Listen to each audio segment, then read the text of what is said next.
இன்றைக்கி நம்ம பாசிப்பயிரை பயன்படுத்தி ரொம்பவே அருமையான டேஸ்ட்டில் பாசிப்பயிர் சாதம் எப்படி செய்கிறதுன்னு பார்க்க போகிறோம். இது ஸ்கூலுக்கு போகிற குழந்தைகள்லேருந்து வேலைக்கு போகிறவங்களுக்கு லஞ்சுக்கு நீங்கள் வச்சு விடலாம். இதுக்கு எந்த ஒரு சைடிஷுமே தேவையில்லைங்க.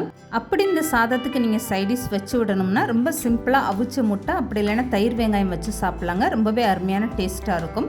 குழந்தைகளுக்கு நீங்கள் தனியாக பாசிப்பயிர் கொடுத்தீங்கன்னா சாப்பிட மாட்டாங்க. ஆனால் இந்த மாதிரி நீங்கள் லஞ்சுக்கு செஞ்சு வச்சு விடுங்க, கொஞ்சம் கூட மிச்சமே வைக்க மாட்டாங்க. ஹலோ ஃப்ரெண்ட்ஸ், வெல்கம் டு சமையல் டிலைட்.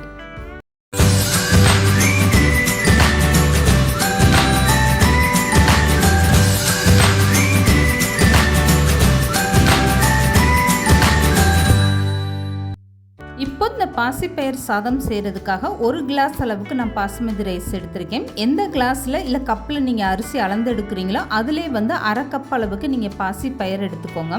நான் இந்த சாதத்துக்கு பாசுமதி ரைஸ் எடுத்திருக்கேன். நீங்கள் வீட்டில் பயன்படுத்தக்கூடிய எந்த அரிசி வேணாலுமே எடுத்துக்கோங்க. இப்போ அரிசி பாசிப்பயிர் இது ரெண்டையுமே ஒன்றா சேர்த்துட்டு ஒரு 3 டைம் நல்லா கழுவி எடுத்து வச்சுக்கோங்க. இதுக்கப்புறம் ஒரு குக்கர் எடுத்துக்கோங்க. அடுப்பு ஆன் பண்ணிட்டு இந்த குக்கரை வச்சுருங்க. இப்போ இதில் 4 ஸ்பூன் அளவுக்கு சமையல் எண்ணெய் அப்படி இல்லைன்னா நல்லெண்ணெய் சேர்த்துக்கோங்க. எண்ணெய் சூடானதுமே அரை ஸ்பூன் அளவுக்கு கடுகு உளுந்து சேர்த்துக்கோங்க. இது கூடவே 1 ஸ்பூன் அளவுக்கு ஜீரகம் சேர்த்துக்கோங்க. இது ரெண்டுமே சேர்ந்து நல்லா பொரிஞ்சு வந்ததுமே கட் பண்ணி வச்சுருக்க சின்ன வெங்காயம் சேர்த்துக்கோங்க. 100 கிராம் சின்ன வெங்காயம் எடுத்து அதை நல்லா ரவுண்டாக கட் பண்ணிவிட்டு அந்த வெங்காயத்தை சேர்த்துக்கோங்க. இந்த சாதத்துக்கு நீங்கள் சின்ன வெங்காயம் சேர்த்திங்கன்னா அதோட டேஸ்ட்டும் மனமும் ரொம்பவே சூப்பராக இருக்கும். இப்போ வெங்காயம் ரொம்ப வதங்க வேணாம், ஒரு கண்ணாடி பதம் வரட்டும். அது வரைக்குமே இந்த வெங்காயத்தை நல்லா வதக்கி விட்டுருங்க. இதுக்கப்புறமா மற்ற பொருட்கள் எல்லாமே சேர்த்துக்கலாம். இப்போ வெங்காயம் பாருங்கள் நல்லா கண்ணாடி பதத்துக்கு வந்துருச்சு. இதுக்கப்புறமா கட் பண்ணி வச்சுருக்க தக்காளி பழம் சேர்த்துக்கோங்க. 1 கிளாஸ் அரிசிக்கு 2 தக்காளி பழம் சேர்த்துக்கோங்க. இது கரெக்டான அளவாக இருக்கும். நீங்கள் எந்த அளவுக்கு இந்த சாதம் செய்கிறீங்களோ அதுக்கேற்ற மாதிரி நீங்கள் தக்காளி பழத்தை கூடுதலாக குறைச்சோ சேர்த்துக்கோங்க.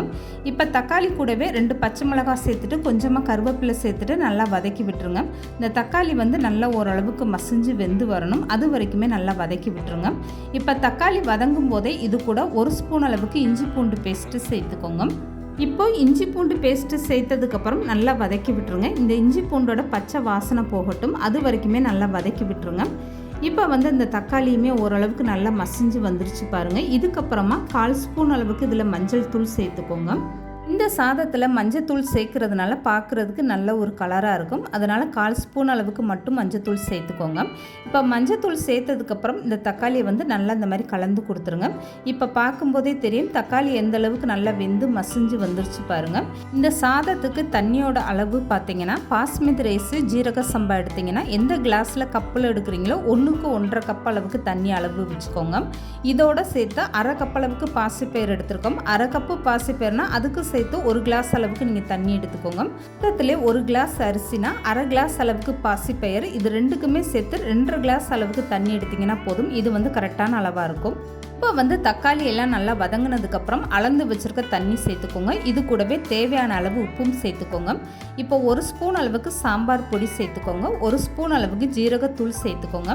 இது எல்லாமே சேர்த்ததுக்கப்புறம் கலந்து கொடுத்துட்டு இதுக்கப்புறமா உப்பு உரப்பு உங்கள் டேஸ்ட்டுக்கு ஏற்ற மாதிரி பார்த்துக்கோங்க. இப்போ நான் சொல்லியிருக்க அளவு பார்த்தீங்கன்னா பாஸ்மதி ரைஸுக்கான அளவு சொல்லியிருக்கேன். நீங்கள் வீட்டில் எந்த மாதிரி அரிசி பயன்படுத்துகிறீங்களோ அதுக்கு எவ்வளோ தண்ணி நீங்கள் வைப்பீங்களோ அதே மாதிரி நார்மலாக வச்சு இந்த மாதிரி நீங்கள் ரைஸ் செஞ்சு எடுத்துக்கோங்க. இப்போ சுற்றிலும் இந்த தண்ணி நல்லா கொதி வர ஆரம்பிச்சிருச்சு பாருங்கள். இதுக்கப்புறமா கழுவி ஊற வச்சுருக்க அரிசி பாசிப்பயிறு இது ரெண்டையுமே சேர்த்து அப்படியே சேர்த்துக்கோங்க. இந்த மாதிரி நீங்கள் ஒரு 10 நிமிஷம் இந்த அரிசியும் பயிரையும் ஊற வச்சுட்டு சேர்க்கும் போது உங்களுக்கு நல்லா சீக்கிரமாக வெந்து வந்துடும். இந்த அரிசியுமே உங்களுக்கு உடையாமல் நல்லா முழுசாக பார்க்குறதுக்கு உதிரி உதிரியாக ரொம்பவே சூப்பராக இருக்கும். இப்போ அரிசி சேர்த்ததுக்கப்புறம் ஒரு டைம் நல்லா கலந்து கொடுத்துருங்க. இப்போ இந்த மாதிரி நல்லா கலந்து கொடுத்ததுக்கப்புறம் பொடிசாக கட் பண்ண கொத்தமல்லி கொஞ்சம் ஒரு கைப்பிடி அளவுக்கு சேர்த்துக்கோங்க. இந்த சாதத்துக்கு வாசனையே இந்த கொத்தமல்லி தாங்க. நல்லா பொடிசாக கட் பண்ணிவிட்டு சேர்த்துக்கோங்க. இதுக்கப்புறமா குக்கர் மூடி போட்டு கரெக்டாக ஒரு 2 விசில் வச்சு எடுத்திங்கன்னா போதுங்க. இது பாஸ்மதி ரைஸு ஜீரக சம்பாவுக்கு 2 விசில் போதும். நீங்கள் வீட்டில் சாதா அரிசி பயன்படுத்துனீங்கன்னா நீங்கள் எத்தனை விசில் வைப்பீங்களோ அதுக்கேற்ற மாதிரி நீங்கள் குக்கர் விசில் வச்சு எடுத்துக்கோங்க. இப்போ 2 விசில் வந்ததுக்கப்புறம் ஸ்டவ் ஆஃப் பண்ணிவிட்டு இதை ஒரு 10 நிமிஷம் அப்படியே ஃப்ரீயாக விட்டுருங்க. இப்போ 10 நிமிஷத்துக்கு அப்புறம் இந்த குக்கர் விசில் எடுத்து பார்த்தீங்கன்னா இந்த விசில்லாம் நல்லா அடங்கிட்டு உங்களுக்கு ரொம்பவே சூப்பராக இருக்கும். இதுக்கப்புறமா நீங்கள் குக்கர் மூடியை திறந்து பாருங்கள். பார்க்குறதுக்கே இந்த சாதம் எந்த அளவுக்கு நல்லா உதிரி உதிரியாக ஒரு கலர்ஃபுல்லாக ரொம்பவே சூப்பராக வந்திருக்கு பாருங்கள். இந்த பாசிப்பயிரெலாம் நல்லா அருமையாக வெந்து வந்துருச்சுங்க. சாதமே நல்லா உடையாமல் முழுசாக உதிரி உதிரியாக ரொம்பவே சூப்பராக வந்திருக்கு பாருங்கள். இப்போ இந்த சாதத்தை ஒரு டைம் வந்து இந்த மாதிரி ஓரங்களை கரண்டி விட்டு ஒரு டைம் நல்லா கலந்து கொடுத்துருங்க. இதில் வந்து நீங்கள் விருப்பப்பட்டால் கடைசியில் ஒரு 2 ஸ்பூன் அளவுக்கு நெய் சேர்த்து நல்லா கலந்து கொடுத்துருங்க. இந்த சாதம் வந்து இன்னுமே நல்லா வாசனையாக சாப்பிட்றதுக்கு நல்ல ஒரு அருமையான டேஸ்ட்டாக இருக்கும். ஸ்கூலுக்கு போகிற பசங்களுக்கெல்லாம் இந்த மாதிரி லஞ்ச் பாக்ஸில் நீங்கள் வச்சு விட்டிங்கன்னா போதுங்க, கொஞ்சம் கூட மிச்சம் வைக்காமல் அப்படியே சாப்பிட்டு வந்துடுவாங்க. அந்த அளவுக்கு ஒரு அருமையான டேஸ்ட்டாக இருக்கும். இந்த மாதிரி நீங்கள் சாதம் செஞ்சு கொடுத்தீங்கன்னா பாசிப்பயிறு சாப்பிடாத குழந்தைகளையும் சாப்பிட வச்சிடலாம். இந்த சாதம் வந்து பெரியவங்கலேருந்து சின்னவங்க வர எல்லாருமே ஆசையை விரும்பி சாப்பிடுவாங்க. ரொம்பவே அருமையான டேஸ்ட்டாக இருக்கும். இந்த மாதிரி ஒரு பாசிப்பயிறு சாதம் லஞ்சுக்கு கண்டிப்பாக நீங்கள் ட்ரை பண்ணி பாருங்கள். இப்போ நெய் சேர்த்ததுக்கப்புறம் ஒரு டைம் கரண்டி வச்சு இந்த மாதிரி நல்லா கலந்து கொடுத்துருங்க. இப்போ சாதத்தை எடுத்து காட்டுறேன் பாருங்கள், எந்த அளவுக்கு இந்த சாதம் நல்லா வெந்திருக்குன்னு. பயிருமே நல்லா சூப்பராக சாஃப்டாக வெந்து வந்துருச்சுங்க. இந்த மாதிரி ஒரு பாசிப்பயிறு சாதம் கண்டிப்பாக நீங்களும் ட்ரை பண்ணி பாருங்கள். சாப்பிட்றதுக்கு அவ்வளோ ஒரு அருமையான டேஸ்ட்டாக இருக்கும். வீட்டில் இருக்கக்கூடிய எல்லாருக்குமே ரொம்ப பிடிக்கும். இந்த வீடியோ பிடிச்சிருந்தா லைக் பண்ணுங்கள், ஷேர் பண்ணுங்கள். மறக்காமல் சமையல் டெய்லி சேனலை சப்ஸ்கிரைப் பண்ணுங்கள்.